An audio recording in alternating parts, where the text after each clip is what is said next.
Hello everybody. So I will be doing lesson 23 from lesson 23.5 as my peer Yasmin did from lesson 23.1. Yasmin, can you hear me clearly? But I can hear you, thank you. No problem. So in lesson 23 sorry, let me to use controller. Listing 23.5, modifying the authenticate action in a user's controller.js. So we have our code that we're going to put in our user's controller.js. What this code does is that it authenticates our user login logic. So it is an authenticate function that handles the user login logic. So it will find the user by email in the database. And if found, it will compare the entered password with the one that is stored using password comparison. Then if the passwords match, log in the user, shows a success message, and it will redirect to their profile. Then if they don't match and the user is not found, it will show an error message and redirect to the login page. And then if any errors are logged and passed to the next middleware, so it will verify a user's credentials, set flash messages, and determines the redirect path after the login. So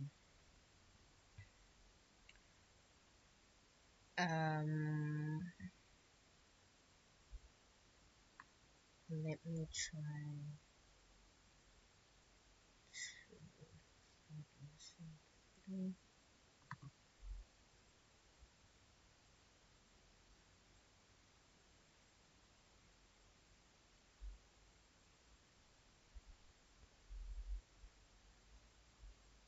okay. I was trying to run the app, but it's gonna take time to open knowing my laptop. Okay, let's just carry on. So 23.3, adding validation middleware with Express Validator. So far our application offers validation at the view and model levels. If we try to create a user account without an email address, our HTML forms should prevent us from doing so. So if we get around the forms, or if someone tries to create an account via our application programming interface, as we saw in Unit 6, our model schema restrictions should prevent invalid data from entering our database. So we have listing 23.6, adding the validate middleware to the user's create root in our main.js. Let me go to our main.js. So we have our router.post users create. So when a post request is sent to the /user/create, and the users controller.validate checks and validates the user's input, so the email format and all the required fields. And then the users controller.create will create a new user in the database if the validation passes.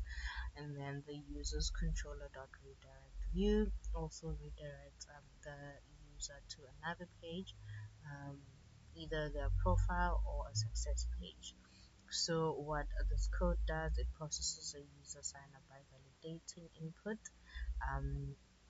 creating the user, and then redirecting appropriately.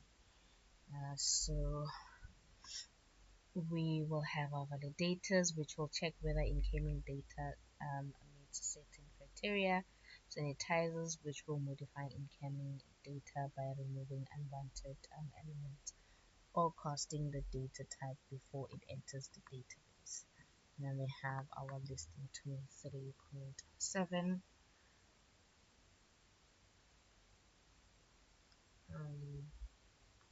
So creating a validate controller in our users controller.js. So this is a validate function which will check and cleanse user input before creating an account. So what it does, it sanitizes the email with the lower cases and trims white space. It validates fields, so the email must be valid, the zip code must be a 5-digit number, and the password can't be empty. And then it also collects validation results. If there are errors, it will store error messages as splash messages. It will set a redirect path to the sign up page, and it also skips user creation, um, and it will also call the next to continue to the next middleware. So what it basically does, it sanitizes and validates form data, handles errors with flash messages, and controls whether to proceed with user creation. So that is what the code does.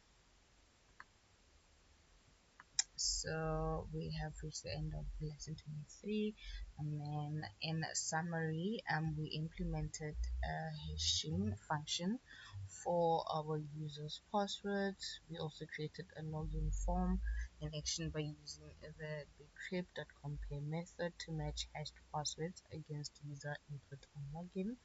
And then at the end, we added more validations on input data through an additional middleware function to sanitize data before it's saved to our database.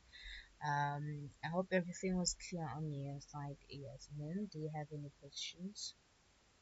All was clear from my end. Thank you, Martha. Thank you for the explanation. No problem. Thank you. Bye.